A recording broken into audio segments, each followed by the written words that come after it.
Malemgi Malemgi Yabayorga Oja Dhani Ingin Panggalba Haikatra Jiri Kunda Khongji Washington Mayasuna Tamil Ngasi Loidam Mera thagi Shingum Kungama Thoini Panda Quero Nongmaiching Numitta Yai Paraba Pungpam Mangangi Mapung Yai Haibadi Mangang Pungpam Laining Malemgi Apunba Meitei Laining loop Kauba loop ashigi Masha Loishang Moina Jiribam Jiribam Hagenung Shirabi MAMLL Chechal Sing Mayam Shina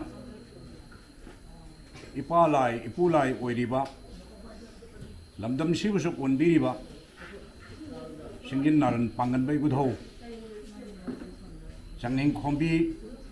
Leishang khombi haina su khangnaba angom leima haina su khangnaba magi mingkhai si kaya thokna thengnai Gudho event thogi mafamda Hairang pungoi then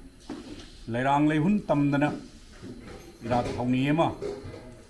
lamdam ashigi Meitei leipaki Meitei yek taret ki yai phanaba maramgi damak ira thongni thauramama pangthokpa yai phakraba numit asida hujik na kasar jora khunda leibiriba Laining loop ashigi Luching Puri noina thau pubiriba Mingoina Panjarabada Pukrambam Saiwan Bakuman Zashina Silinao Kaya MAMLL Kaya Hongloi in the Loina Biratna Ibuhogi like one Sida Lenshin Biratna Thoumee Yaubiraba Woodhoda Yaipa Todal Niba Yaubiraba Ashimak Ahan Badai Oja Saiwan Bakuman Namadi Ling Bireba Silinao Sing Marupang Sing Chechal Sing Mashing Mayam Boy Taram no Chabagaloinana Tagatari Sumaina Tamjage Singin Naran Panggalba Wari si Karapak Chauba Warini Masiai Nongma Matang Sabam the Lijage Aduai Quaki Jiribam Masha Loishang Mapam the Lead Singin Naran Panggalba Wari si in a Karadimatic and the League Rabani Adubu Laipam Ashigi, Lai Ashigi Wari si was a Saiwan so Hypetang and Bigre Niri Sida Ibudosan and Linkshan Latana Leima Leishang khombiga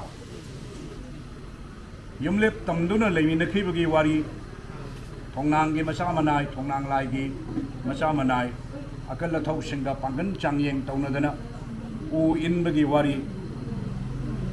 Jiri Sali Hagiri Kawika Haiba Asukumba Wari Mata Nasida Hypet Mang the Supandikre Aduna Aina Laksaning ibadi Ibudo Washi Akoigi Lamdam Shibu Punbiriba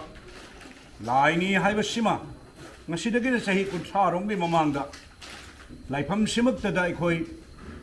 Uepogi Silino Mayam Galuinana Miam da Sidaliriba Lai Share Assemble Lainate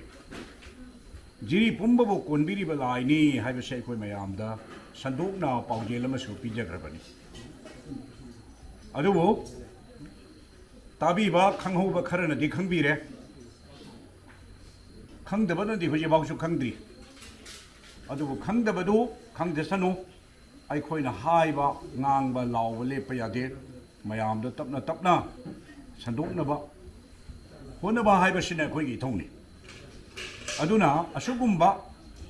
Matik Mayai Leraba Lamdam Ashigi Thawai Pamda Lishing Leiriba Shigi Awaba Nungaiba Pumnamak Ibong Mahaki Kutta Leiraba Hingba Shiba Shumai Kutta Dum Leiraba Mingthoi mingset pasu mai makhuta loi leigraba awaba leikhai tahan basu mai makhuta loi leigrabani lam sigi ningthoni aduna ngasi khigi iche chan mayam sina kan graba nonglak tu da shingna har kan dai iru sadingdri iru jadri hai tare moidi laifam yausang hire laifam yaure ai ba paw si phangbadagi aisu taping tawraga lakjabani adu aingon dei pung mukti moina mangjin thabiram me hai tare Laining machine nupi na khare he mare nipa na khare wat pa mare yahau si moina ngal aduna adu mai tau dana laifam sida ngasi si mayam punmin na dana punna phamin na ga unaram da kaya unami na dana khangna da kaya amasu khangna min na dana ai koi masi punmin na se sidagi he na nungai ba ama ai di atai leitre hai na ithujage Laining an nauya pulona hairami unaraga ngangnei ngangnaraga khangnei khangnaraga nungsi gai unaramni ngangnarabni sakmai khangnare khangnarabni nungsi nare masi Laining an nauya pulona hairamani adumakni ngasi ekhoina oirisi aduna ngasi gi sugumba yamna nungaiba mapugi thogan gi numitse masina ahoba oidana Chahi kumja khuding magta Malemgi Apunba Meitei Laining lup asina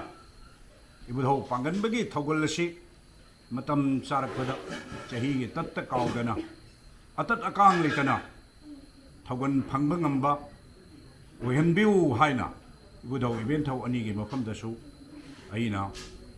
miyam gi mahut sinjaraga sarai phina ngaktaye ai khubang gi changjau tara londuna ibudho event thogi mafam dasu ai thongni jari aduna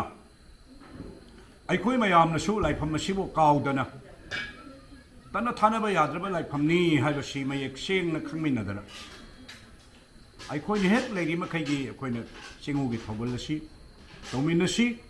ai khoi si graba matung da lehori ba isa isu singda khangal lamaga ai khoi gi tungda tungi mironna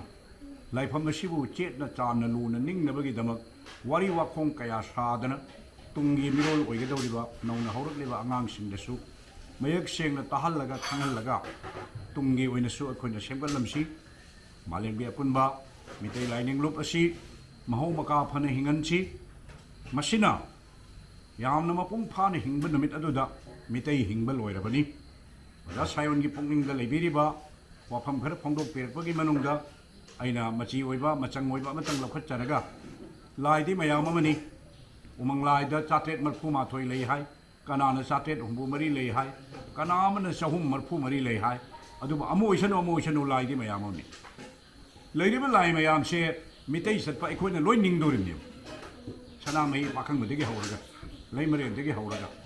aduna lai mayam sibu loina ningba phurup tu kari kawi Meitei Laining kawi haiba wakhalon nama pukhat pirakpasi yamna phajai hana high court ki judge oiramba masa tolen khungini saimo laina mana so engmona nongwa yam kan hairaki sanamai Laining pakhangba Laining apokpa Laining aina tawbasi idea janingde kaman oide aduna kaman noiba mingthol amatang akhoi thonnaba tawsi hai mana so yam kan thangat pirakibani matamunda aine amado just saib na ningbado soidana thungani miyamgi apama domda dum lakani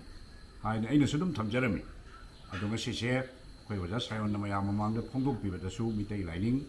Malemgi Apunba Meitei Laining aina thambiri se masi chumabani sida kanamta kakningai leite masimak hinghandana Meitei Laining koba Meitei Laining se hinghandana